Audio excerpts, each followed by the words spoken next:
Here we started the Mishnah today, right? Mishnah and Torah and Medbeis. We think Hashem is able to enter every day. It's supposed to our learning. We have the base of Migdash immediately. Amen. We're learning the Nishma, for Shleima, for Avndav ben Sarah, for parents, and for Chaim ben Sarah. Okay, so the Mishnah is going to tell us 9 relatives plus their relatives that are invalid for testimony because of that the relative bias. Thank you. Starts off like this: Ve'elohena krevim. The following are relatives that can't be used for testimony. Achiv, which is his brother. The way relatives work, at least later in the Gemara, it's going to use it by levels of 1, 2, and 3. 1 means you're 1 step removed. 2 is you're 2 steps removed. 2 generations. You have a pencil? Once you get to 11, you don't know the guy.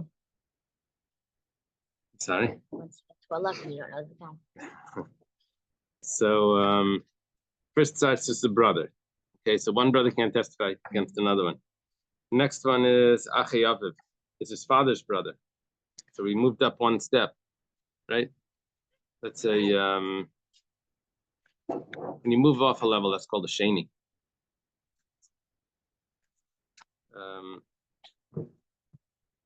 Okay.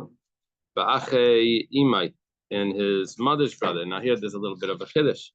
Sometimes that's his uncle. Also, they're both uncles. But sometimes we don't say that the mother's family is considered family.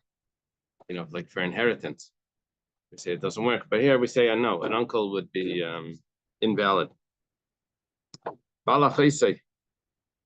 His brother-in-law.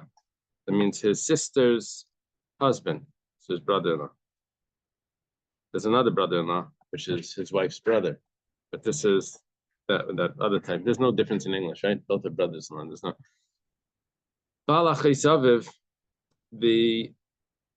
This would be the husband of his father's sister. So his aunt's husband. Or his aunt's husband, but from his mother's side. Baal Imai. That's an interesting one, because that's his mother's husband, which would mean a second husband, not his father. Wow. Stepfather. Yeah, that makes sense. Kamav is his father-in-law. Begisa is his brother-in-law, but it's not the brother-in-law that we said before. That's the husband of his sister. This is the brother of his wife. Does that make sense? Oh, actually, this is not actually. Rashi doesn't say that this is his wife's brother. Rashi says this is his wife's sister's husband. It seems like that's another step removed. Okay, now all of these relatives that we said, which were 9 of them, the Gemara is going to say there's 8 of them, but if you count, there's 9 of them. Hein ubeneim b'chasaneim. It's referring to them themselves plus their children. So, for example, if we said your brother, so that means also the brother's son. And we said the brother of the mother, or the brother of the father, that would also mean their son, which would mean your cousin. And it also refers to chasaneim, which means their sons-in-law, which would mean it doesn't have to only mean your cousin, which would mean, let's say,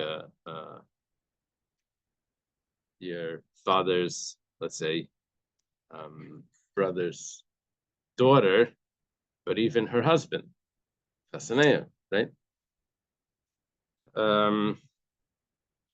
Bechargai. Bechargai is a stepson. Now, when it said v'chargei levadei, chargei alone. Over here, we don't say a stepson's children are. Just the stepson alone is invalid for testimony. You follow what's going on? Wondering, so Why not? no, He's not really related. no. I'm saying all these people are not qualified. Right. So what if those are the only possible witnesses? Can't use them. No, here we're talking about witnesses, and definitely judges, but we're even talking about witnesses. I don't know if these relationships up here. False, I mean, they're going to testify falsely. There's two options in that. Is it because we don't trust them, or is it because the Torah says that we can't? Is it the logic, or is it just the rule and forget the logic? Is it right? The Rambam says it's not because they'll be favorable. He says it's just a gezerah kasuf. There's a custom, the Rambam says. Yeah. It's louder. Sorry? What's that mean? There's a custom means it's just the Torah's decree. Decree of the pasuk. These can testify against each other. These relatives? No, that's the point. The point. What if the problem is between them? That's no problem.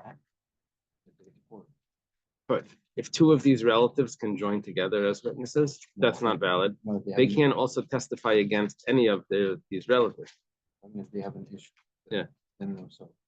Oh, as Okay. litigants, yeah, they could be litigants, but they can't be witnesses. Yeah. On the contrary, they are litigants.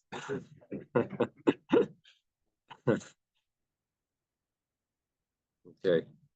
So then in a case like that, there's really no witnesses. Because everyone's related. Yeah, it would be complicated to find witnesses. Rabbi Yossi says, Zu Mishnahs Rabbi Akiva. Well, we just learned all of these relatives. That's the way Rabbi Akiva learned it. Aval Mishnah Rishayna, but there was an earlier Mishnah that said it a little different, and it said Daidai, which means his uncle, Uben Daidai, which means his cousin, and anyone that would be eligible to inherit him. Now, that just leaves out anyone from the mother's family, because the mother's family is not involved.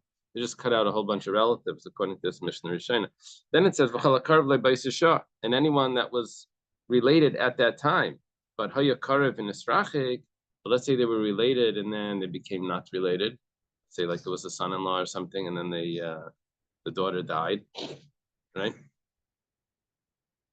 So then the marriage is over. So then it would be hareza kasher. Then they would be eligible to testify.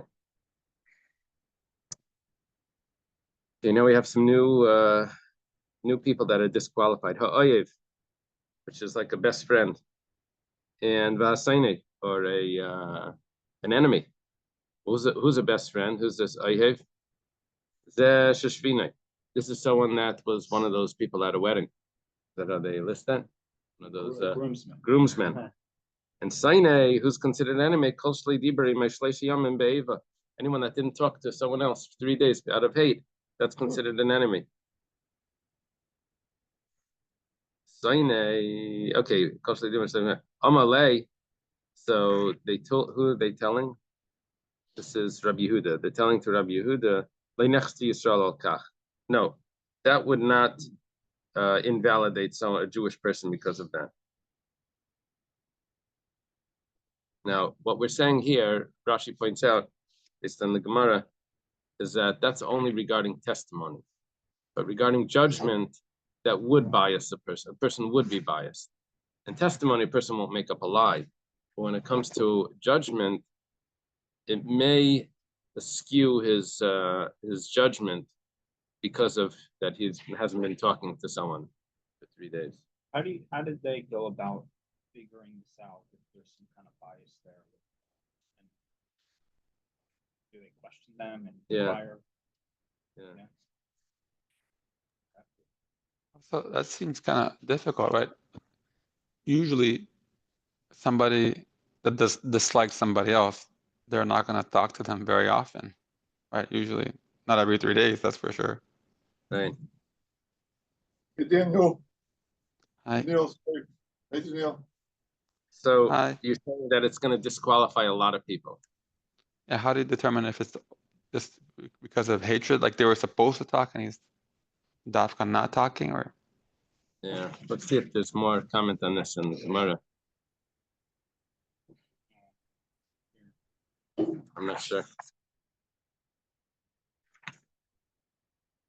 I'm sure in at least in the mystery books, when they're looking for for people that committed the crime, they say, well, what was his motive? And well, we know they got into a fight. They were arguing over politics.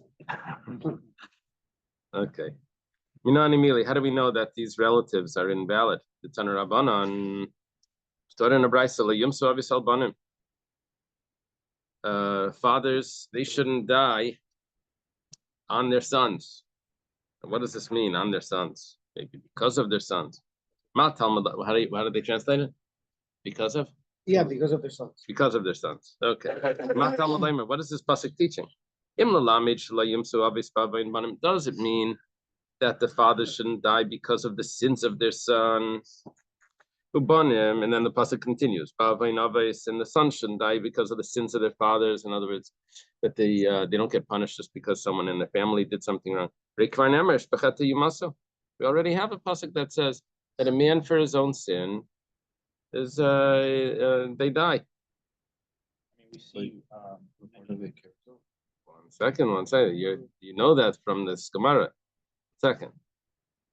We also Um, know that father did something and his son got punished by death. Where was that? So Show. he attacked the like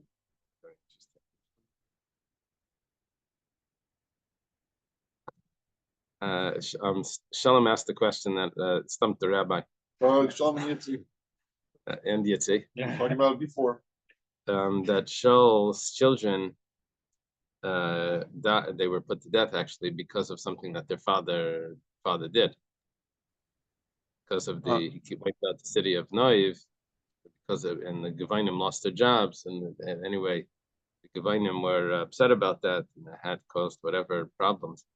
So then Shaul's children. What do you say, Daniel? that was not Torah. That was just the king's right Oh, that was to King's make right. peace. Yeah. but Jonathan was. Jonathan died in battle. Died in battle. Yeah. Not from that. No, there was other sons. So Ishbechet Yimas. Oh, Ella La Lumsu Yala La Yumsu Avisal Banim Beidus Banim. It must mean not that they because of the sins, it means because of the son's testimony. Banim La Yumsu Alavis, and sons don't die because of the father, because that means Beidus Avos, because of the father's testimony. Ubanim Ba'avain Avais Lai. This is Hillel's question. Children don't die because of the father's sins. It says that Hashem remembers the sin of the fathers on the children. It says that's because it gets multiplied, because they're still holding on to their fathers. They're continuing the father's sin. That's a different story. But if the children were innocent, then they wouldn't continue. The Tanya was taught in a brayso of Afpa Isam Yimaku. Itam or Isam? Itam. With them. Yimaku, they will, Yimaku is to rot. Makak is the sherish.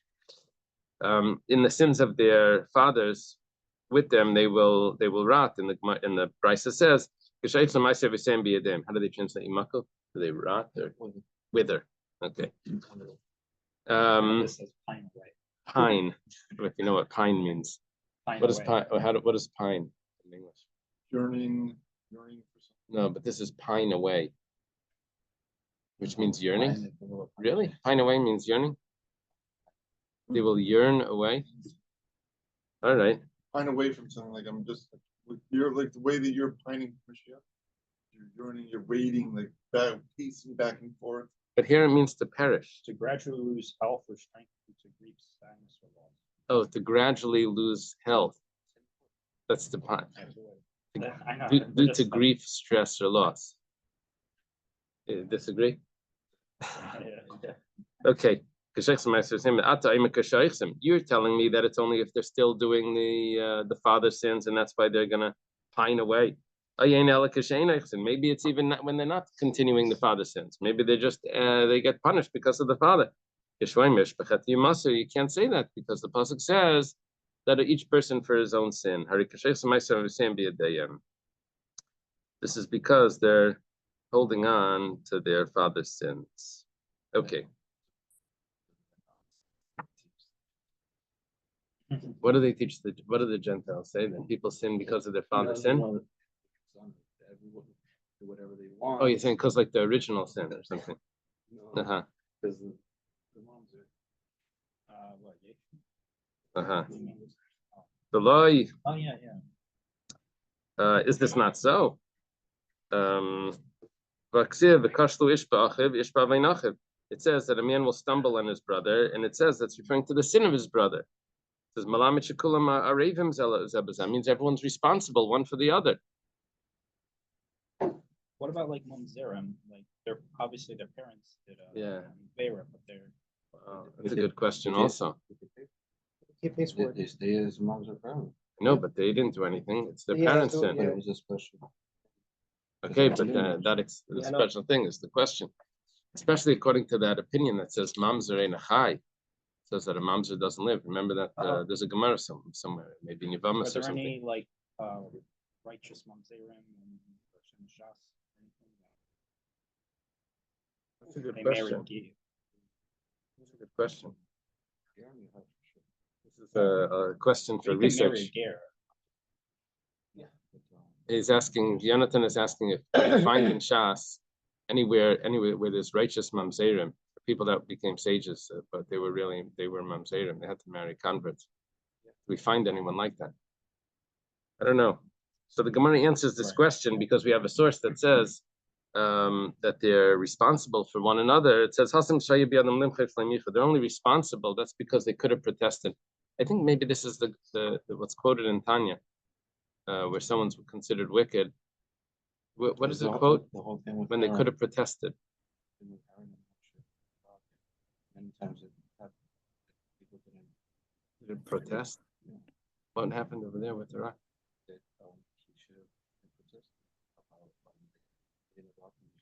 Oh, that's why Aaron was considered part of it, because he should have said so. Okay.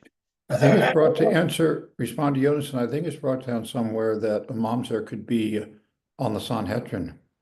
Yeah. Oh, wow. Very cool. Yeah. I remember there was a Gemara, mamzer Talmud Chacham comes before. Yeah.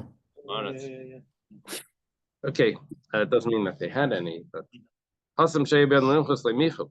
should have protested and they didn't. Okay, now we're holding Ashkechan Avis Labanim.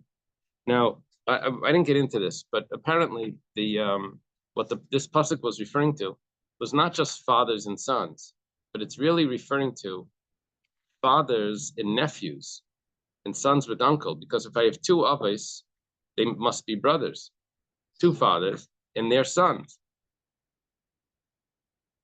fathers and sons. So it's then if it would be Ashkan avis Labanim, I find that fathers can't testify against their nephews, or definitely not their sons. Ubanim la'avis, and also sons can't testify against their fathers, which means their uncles. But kolshkin avis la'dadi, and for sure, brothers can't testify against each other. Banim la'banim minalan. How do I know cousins can't testify? See how quick this multiplied over here. Imkain, the Gemara says, Imkain lichtakra la'yimso avis al-bain. Should have said that father shouldn't die because of a son. My banim, why does it say sons? The filu banim lahadadi is coming to tell me even cousins, sons against each other, which means the two brothers' sons. Ashkechan banim lahadadi. Fine that cousins can't testify against each other, but banim la'alma minalan. Let's say two cousins join together to testify against someone else, an outsider. Interesting. Rami Barchama says, oh, that's obvious. That's logical. That if they can't testify against each other, then they also can't testify together against someone. Now, the reason for this is, look at his logic. Kedetanya, because it's taught in a brisa. Witnesses can only become Eidim Zayim until both witnesses are told that you were with us.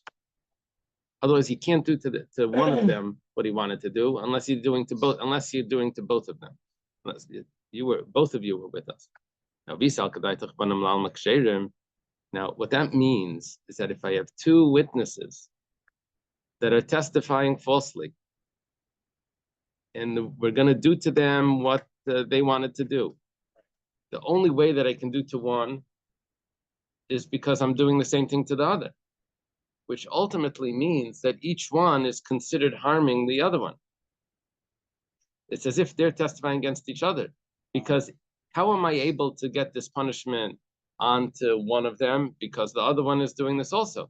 So it's because of the other one that this one's getting punished. Now, if that's the case, then that's like they're testifying against each other. So every testimony that they testify together could bring with it the harm of as if they're testifying against each other, because by Eidim Zayim, I need both of them in order to even punish one. So it's as if they're harming each other. Nimtza, that comes out. If you would say that two cousins can testify against an outsider, it's going to come out that one Eid Zaymim is being killed because of his brother, which means his cousin. Well, both of them are Both of them are going to be killed, but it's only because of the other one. Huh? Why? They have no cases. It's all relatives that testify? And they use the relatives to testify against other people. Yeah. All the time. Uh-huh. Well, but of course, I mean, you need so both of them. Yeah. would Well, be, the, fun- right. Well, the American system is very different also. Just the way that they extract information, where they get someone to plead guilty and all of this. In the American, in the Torah law, you don't even trust him if he says, right? Unless it's monetary thing. That whole thing, the Miranda is where they tell someone that he has his right to remain silent.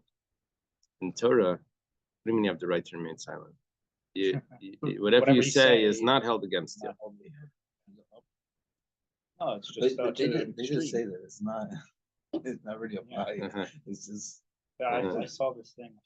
Like, Secret. sells it, they did some time, I thought, like, okay. I guess it's easier like that. Yeah. Yeah. with a doubt, the conviction can be like too big of a doubt. Right. Also, they need to have someone, or else they're not doing their. Amar le Rava. Rava says like this. So, okay, we have now a source for that how two relatives, let's say cousins, can't testify against an outsider because that would be causing harm to each other should they become Eidim Zayim. Rava says to, who was saying this, Rami Bar Chama, which is his like chavrusa type of thing. They married the same woman. Rami Bar Chama first, then he died, and then Rava married Rav Chisda's daughter. According to your logic, and this that it was taught in the Mishnah, let's say there's three brothers. This is an interesting case. It's Gemara Baba Basra. Let's say there's three brothers, Reuben, Shimon, and Levi, and they're testifying about so-and-so lived in a property for 3 years. Reuben testified about the first year, Shimon about the second year, Levi about the third year. And then there was a second person that testified together with all of them. There was one person, like a neighbor that was there, and then Reuben, Shimon, Levi, they had the timeshare apartment next door, so they did that. Now, turns out that there's three brothers plus another person. One second. Are they allowed to testify about this one story that the person was there for 3 years? They're relatives. The Gemara says no. They're considered three different testimonies. Each year is separate, and they're able to testify about this independently from the brother.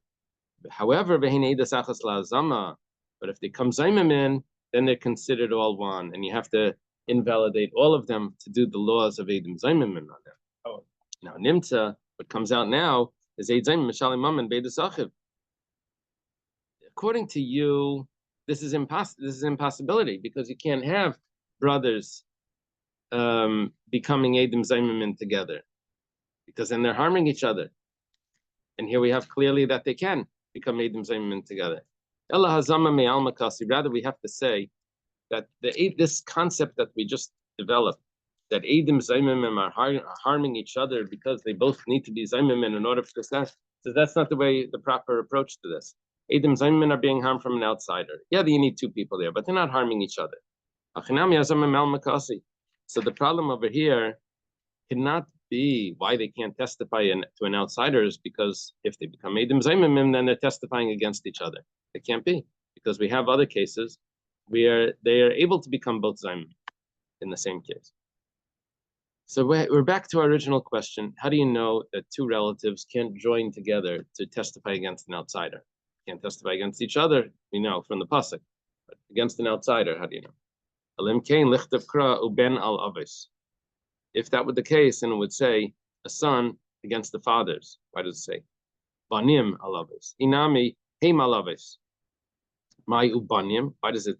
Or they against the fathers? What does it mean? Sons. Afilu banim la alma. It means that extra word is coming to tell me, even if they're testifying against an outsider. Ashkechan kreviya. So far, we have relatives of the father. Why the father? Because layumsu aves albanim. The fathers and the sons. Kreviya minolan. How do you know relatives of the mother are also a problem? Amarkra aves trezimni. Because it goes back and forth, this pasuk. It says, Layumsu avis al banim, ubanim layumsu al avis. So it says twice avis, it says twice banim. So why does it say twice avis? Minion lekreveyav, to know Indian lekreveyaim. There's a very interesting way of extrapolating from the pasuk. The halacha is if it's absolutely unnecessary for this, then we can even use it for something that it wasn't referring to. It's not necessary for the fathers because you already said the fathers must be used for the mother. Called im einay inyan. Ashkechan l'chayva. Find that they can't testify to bring for guilt. But maybe they can testify to make innocent, because we said la yumsu she can't die. But let's say they're stopping the death. Amakra yumsu trezimni. Because it says death twice. Banim la yumsu avisal banim la yumsu. It says the word death twice. If it's not necessary because we already have it, we'll apply it to something that it's not even referring to. Ashkechan bedini nefashis. This is all capital punishment. How do we know for monetary cases? Amarkra Rav Naftali, the Gemara quotes your source. That it becomes equal. Judgment is equal for you. Okay. The next piece sort of like throws you back into the Yavama style stuff. It's just a small piece, but Amar Rav says, Achi Abba la Yardli. Says, my uncle can't testify for me, like against me. Who? Not him. Ubanai and or his son. The Chasanai or his son-in-law. Now, it's not so clear over here. The Gemara is going to go through this. If it means his son-in-law, that means your cousin, who's your father's brother's daughter's husband. That's the son-in-law. Or if it means your cousin's son-in-law. Who? Ubenai. Is it vichasani means or his son-in-law? Or does it mean vichasanai and the son's son-in-law? And then that would be, you went up a generation, you went down a generation. The down a generation would be sheni b'sheni. Then you go down another generation to the son-in-law, that would be a shlishi. See, same generation, brothers, rishon b'rishon. Second generation, sheni b'sheni. What we call first cousins, the Gemara calls second to the second. And don't confuse first cousin. When it calls what we call a first cousin once removed, it would be a shlishi. Shlishi. Or if it's second cousins, shlishi b'shlishi. How does it say it over here? You know, there? Grandfather. Oh, okay, now that's a little confusing. No, I think this one's better. brothers are, you see, the reason why, what the corner is doing, if you have a corner, if you're looking inside, the reason why the corner is saying that brothers are Rishon Berishan Oh, is because yeah. they're one step removed from the common relative who's that father. So they're Rishon, they're one step removed from the father. So brothers are considered a first level because they're one step removed from the grandfather. The grandfather is like the source of both of them. Okay, ready? So basically what Rav just told us is Rav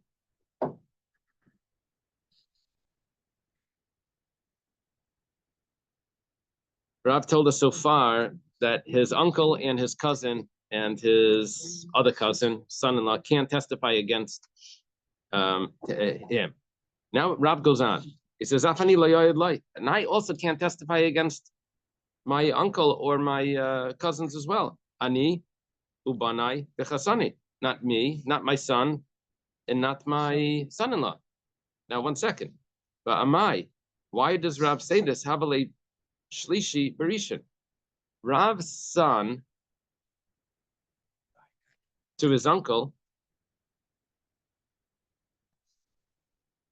to Rav's uncle, is a shlishi to a rishon. Va'anan, and in our Mishnah, sheni b'sheni tanan, sheni berishin tanan, shlishi berishin leitanan. If we go back to our Mishnah, in our Mishnah we had uncles and his son, which would be a sheni b'sheni. But we didn't get to a sheni, we didn't get to a shlishi berishin. We didn't get to a grandparent. We didn't say that in the Mishnah.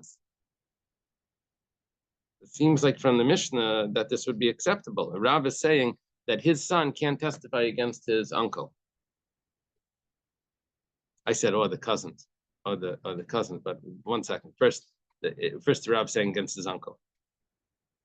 Like oyed loy can't testify against him, referring to his father's brother, not me or my son. Now his son is third to the uncle, which is the first. Why? In other words, why is the uncle the first level? Because the connection between the uncle and Rav's father is 1 generation removed from the grandfather, from Rav's grandfather. Both his father and his uncle are 1 generation removed from the grandfather, which is the common relatives. They're 1. Rav would be 2, and Rav's son would be 3. So it's a shlishi berishin. Mishnah didn't say a shlishi berishin is a problem. The Gemara answers, "My chasana diktani b'masnisin." You know what we'll do? Back in the Mishnah where it says, "Heinu b'neiim b'chasaneim," them and their sons and their son-in-laws. It's talking about chasan b'nai. Talking about the son-in-law. Yeah, I was saying it on Rav. So really, the Gemara is suggesting that this is the Mishnah. The Gemara says, "Why do you have to go like that? Listen to Ben Benai, just say the grandson. Why do you have to take it to the son-in-law?" Gemara says, "Milsa gavorcha kamashmalan." Well, it's coming to tell you a chiddush here. The Baal K'ishtay wants to tell you something that you didn't know, that a husband and wife are the same level. They're considered 1 unit. They're not a step removed. That's considered 1 unit. Whoa. Chiddush is that the Gemara asked the wife. Throw Gemara under the bus. Well, 1 second. The Gemara says 1 second. Now you're messing things up here because we have a brisa where Reb Chia taught Shmeina Avis Shem Esrim V'Arba. You see, we said over here that we said in the Mishnah there's 9 relatives. Reb Chia has 8 relatives, but whatever before we get into if it's 8 or 9. But Reb Chia says that there's 8 relatives, which really turn into 24. Now, why is it 24? Because I have all of those relatives that you're forbidden to, not forbidden to marry. You're ineligible to testify with or against. Those also have sons. Those sons adds another 8. It doesn't matter how many sons there are or how many uncles you have. It's all the same same concept, same level. That's another 8. So that makes 16. And you also, they also have sons-in-law, which makes 24. So it's 8 plus 8 plus 8. But according When to, they do it to relatives, they just populate. so, honey, but if according to these, according to what you're saying, plusin vitartin have it, you're going to have plusin vitartin, 32. Yeah. If you're going to say it's an extra 8 now, because it's going to be not just the sons and the son-in-laws, but it's going to go down to your son's son-in-laws.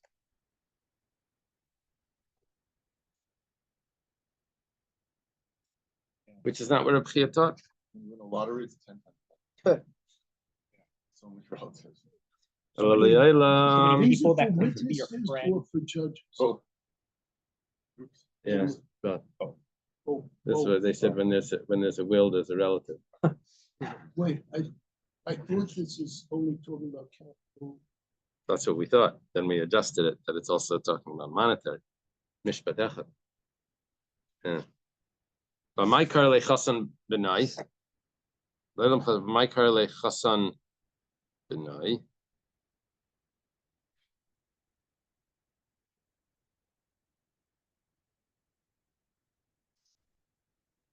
My karle chasan benai. Rav said Layadli Benai to Hasanai.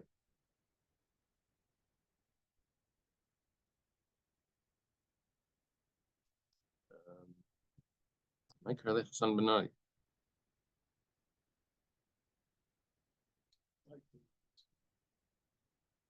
Think so? For reasons that the Gemara will now explain. No, but I'm looking. Where did Rav say that Hasanai meant his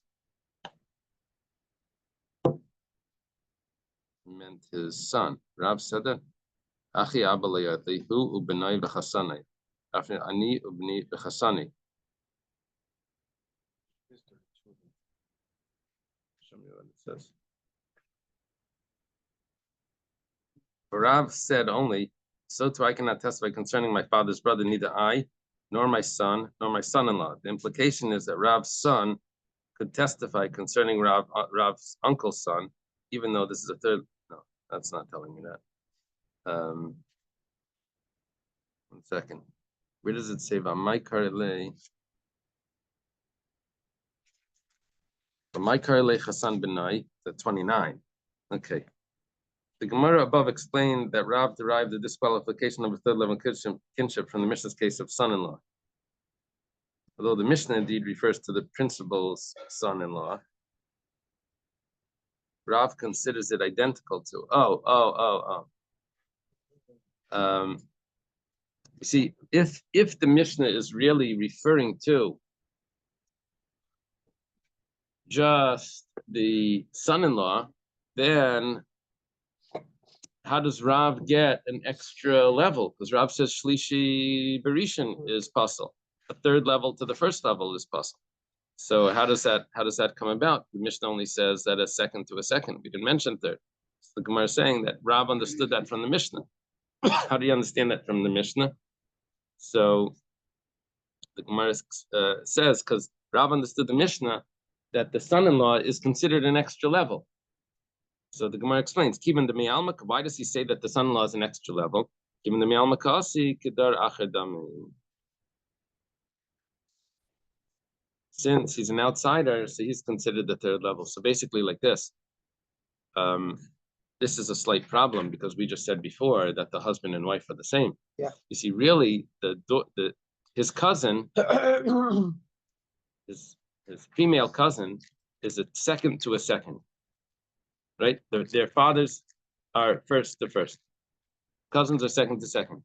Now his cousin's husband, we're now considering a third. Rav considers that a third. And that's why if that's a third, then the son can also be a third. That's it. In other words, we're equating the outsider son-in-law to be like another generation down. That's the case. And it comes out that a shlishi b'sheni, that you're really testifying now, a cousin against the cousin's husband is going to be a second to a third, because we're considering that level a third. And Rav said that you can't have a third to a first, but the third to a second, Rav says you can have. And it comes out from the Mishnah that you can't have it. That comes out from the Mishnah that it's invalid. So we have a problem here with Rav's opinion about a cousin's husband testifying, because that's going to be a third to a second, both cousins. Plus it's the husband makes a second level. And Rav, we know from another source, does allow that. From our Mishnah, it doesn't allow. El Rav Damak Rabbi Lazar. Rather, we'll say different. Rav holds like Rabbi Lazar. Tanya was taught in a brisa. Rabbi Lazar Reimer. This is Rav's source. Rabbi Lazar says, "Kshem she'achi abba lo yadli hu b'nei v'chasanai." Rabbi Lazar says, just like my uncle cannot testify against me, not him or his son or his son-in-law. That would be cousins, right? Second to second. Kach ben achi abba. So too, the cousin, my father's brother's son, can't testify me. Hu b'nei v'chasani, not him or his son. So Rabbi Lazar holds even a third level can't testify. Now the problem is vakati av l'shlishi b'sheni, but that's still a third against the second. Rav Achshar shlishi b'sheni, and Rav says that that's kosher. Umar says, yeah. Rav has a source, Rabbi Lazar. He just doesn't follow him 100%. Rav savalakavasei b'chada palagala b'chada. He follows him halfway. He says that a third level is invalid for a first level. A great nephew can't testify against the great uncle. That's a third to a first. But a great nephew, but a second cousin once removed, is yes allowed to testify against his second cousin once removed. Right? He is yes allowed to. Now Rabbi Lazar hold that he wasn't allowed to. Yeah, so Rav drops that one thing. My time of the Rav. Why does Rav? What's the explanation for Rav? Damakra. Rav says, he says in the pasuk, "Liyum service albanim." Children, fathers don't die because of the children. Ubanim. Rav stops short in the pasuk. And sons. The Rabbi Starach is coming to say, plus another generation, a third level also, the grandson. That level of the grandson or great nephew has the same halacha. Rabbi Lazar, what does Rabbi Lazar say? Yeah, Rabbi Lazar says, Al banim amrachmana. Suli da'aves shadi abanim. Whatever was forbidden for the father, or no, whatever wouldn't match with the father, which means a shlishi l'rishon, a third level to a first level, that we apply to his son as well, which is now a shlishi l'sheni. Amar Rav Nachman says, Achi chamaisi, my mother-in-law's brother, La Yadli. It's basically his uncle, his wife's uncle. His wife's uncle can't testify for me. Ben Achi chamaisi, his wife's cousin. La Yadli can't testify against me. Ben Achis chamaisi, that's the same thing. It's a level of a cousin, but it's coming from his mother's sister, right? La Yadli can't testify. But Tanatuna, and this is what we learned in the Mishnah. Baal Achaisai, his brother-in-law, Baal Achaisaviv, his uncle, which is his aunt's husband, Baal Achaisimai, his aunt's husband, Heina v'neim v'chasaneim, also their children, which means his cousins. Okay, and their husbands, cousins and their husbands, which would mean those in-laws. Amar Rav Ashi. Rav Ashi said, Ki Avinun Be'ula, when I was by the house of Ula. How did Rav Ashi end up by Ula? It's way earlier. Yibayula, and they asked us a question. Achi Chamav Mahu. Just want to get to the next page. What's the halacha about his wife's uncle? Ben Achi Chamav Mahu. What about his wife's cousin? Ben Achi Chamav Mahu. What about his wife's cousin, which is just from the mother's? His own father-in-law, which means his wife's father's sister's son, is a cousin. Amar Lan, so Ula said to us, Tanisua, we learned this in the Mishnah. Achiv, Vachi Aviv, Vachi Imai, Heina B'nei Chasaneim, them and their son-in-laws. I guess we're including in this also that the husband is like the wife. The same thing, and then that would be the same thing. Rav ikla lemizban gevili. Rav went to sell parchment. I didn't know Rav made parchment. Is it to sell or to buy? He went to buy. Oh, that's a tough one. When it says lemizban, does it say lemazbain, or how does it say this?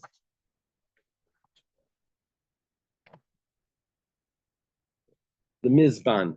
Lemizban means to buy. Okay. Yes, you really need to know Aramaic grammar to know if it's to buy or to sell. Lemizavain, I think when it's without a dagish, then it's to sell, and when it's to buy, it's with a dagish. Mizbah has a base with the dot in the base. What's the Zabi number between these? The Zabain Abba B'Shezuzim. Was it the stuff? I don't So remember. what does that mean? Had he sold it for tuzas or he bought it for tuzas? He bought it He for tuzas. bought it. He bought it. So that would be Zabain. He went to buy parchment. They asked him over there, can he testify against his wife's stepson? That's your His stepson. stepson's wife. The stepson's wife. Stepson's wife. Yeah, that makes sense. Stepson's wife, which would mean he's not related to the stepson at all. So the Gemara answers like this: Besura Amri, in Surah they said Baal Kishte. That 1 second, his wife and him are one unit, so it's really like his son, and so therefore he can't testify. But Pumbedisa Amri Isha Kabaila, and Pumbedisa they said his stepson and his wife are one unit. Whichever way you look at this, you see there's two marriages there. So one matched up the parent marriage, one matched up the children marriage. Amar Ravuna, Amar Rav Nachman. Ravuna says the name of Rav Nachman. That's weird. That they're friends. Amar Ravuna, Amar Rav. Maybe let's drop the Rav Nachman. Amar Ravuna, Amar Rav. That's more common. Minayin sheisha kabayla. How do we know that a woman is like her husband?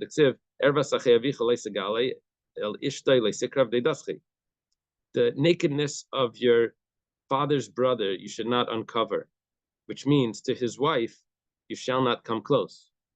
It means your aunt, your father's brother's wife. You can't marry your aunt. She is your uncle. 1 second. She's not your uncle. She is your aunt. She's the husband. She's the wife of your uncle. Why did the pasuk say deidaschi? She is your uncle. It's going to tell me that a woman is like her husband. Okay, let's leave it over here. But there's a taf there, right? That's dod. It wouldn't be dodcha if it was your uncle. Dod. You're right. Go ahead now. You're right. I mean, not ahead, but 2 pages behind. Yeah.